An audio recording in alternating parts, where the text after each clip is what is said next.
साल खत्म होने पे आया है। बॉलीवुड साल के खत्म होते होते कुछ अच्छी पिक्चरें दे गया है, लेकिन बॉलीवुड ने सोचा ऐसा कैसे, साल के खत्म होने से पहले कुछ ना कुछ शॉकिंग दे दिया जाए। तो जैसा कि सर्कस मूवी के ट्रेलर में भी शॉकिंग वाली चीजें दिख रही थी और ये पूरी मूवी भी शॉकिंग ही निकली है। तो चलिए देखते हैं कि इस मूवी में क्या क्या है, कैसा है। तो सबसे पहले बात करते हैं कि अगर किसी ने आपका पूरा साल चौपट किया हो तो उसको आप सर्कस मूवी की टिकट लेके थिएटर में भेज दीजिए बिना कुछ बताए। आपके पूरे साल का बदला एक बार में निकल आएगा। ये तो बात हो गई हैप्पी एंडिंग की। तो इस बात से आप अंदाजा लगा सकते हैं कि पिक्चर कितनी खतरनाक लेवल की है। अब सर्कस की स्पेलिंग में सी की जगह जो के डाला है उसका भी रीजन हो सकता है, क्योंकि ये मूवी आपको किल करने लायक लेवल रखती है। जैसे कि तंबाकू जब कोई लेता है या स्मोकिंग करता है तो उसमें स्लोगन दिया रहता है, smoking is injurious to health. तो ऐसे ही इसमें के दिया गया है कि अगर आप देखेंगे तो आपकी आई साइट किल हो जाएगी और आपका माइंड का जो कॉमेडी लेवल है मूवी के खत्म होते होते किल करना ही पड़ेगा, जिसकी इतनी हर जगह तारीफ हो रही है। यहाँ तक कि बुक माई शो पे भी आप देख सकते हैं, आप रेटिंग 5.1 की रेटिंग चल रही है। तो इसके डायरेक्टर हैं रोहित शेट्टी।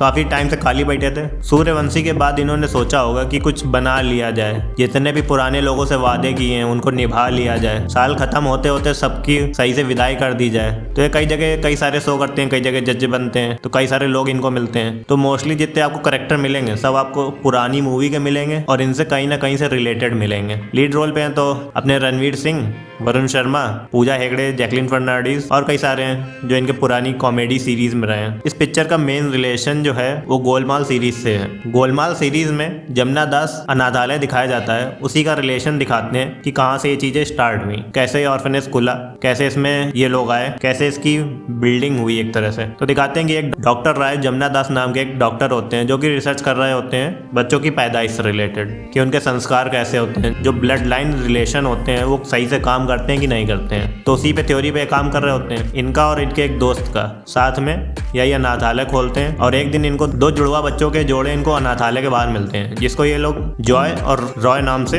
अपने अनाथालय में रख लेते हैं। उसके बाद इसका एडॉप्टेशन होता है। जो डॉक्टर रॉय जमुना दास होते हैं वो इनको एक एक बच्चा स्विच कर देते हैं अपनी स्टडी करने के बिहाफ पे, ये चीजें आगे कैसे कैरी होती हैं, बाद में ये अपनी रिसर्च पूरी कर लेंगे। एक एडॉप्टेशन करता है एक बिजनेसमैन और दूसरा करता है एक सर्कस चलाने वाला आदमी। तो दोनों जो जुड़वा बच्चे होते हैं वो अलग अलग होके एक दूसरे के साथ चले जाते हैं। फिर यहीं से कई सारी चीजें होती हैं, कॉमेडी दिखाई गई है। कॉमेडी पे मतलब हंसी नहीं आती है, मोस्टली ऐसा लगता है कि जबरदस्ती डालने की कोशिश की गई है। और यहाँ संजय मिश्रा को जो पुराना करेक्टर उसी तरह से उनसे एक्टिंग करवाई गई है। और जॉनी लीवर भी अपनी भूला वाला करेक्टर कर रहे हैं फिर सेम टू सेम। और जो नागिन बने नागमणि जिनका नाम से फेमस है वो भी इसमें ड्राइवर के तौर पे दिखाए गए हैं। वसूली भाई अपने हैं। तो जितने भी पुरानी पिक्चरों इन्होंने किया हर कोई इनसे हमें लग रहा काम मांग रहा था रोहित शेट्टी से, और इन्होंने कहा हो भाई सबका स्वागत है। एक तरह से रोहित शेट्टी की जितनी भी पुरानी पिक्चरें हैं उन सभी एक्टर्स का या एक्ट्रेस का मेल मिलाप कह सकते हैं आप। पिक्चर कॉमेडी के नाम पे बिल्कुल जीरो है। और हमें लगता है पूरी पिक्चर में अगर टाइम के हिसाब से देखा जाए तो जो इलेक्ट्रिक शॉक वाले सीन है हमें लग रहा आधा घंटा तो पूरा उसी को दे दिया है। और पिक्चर को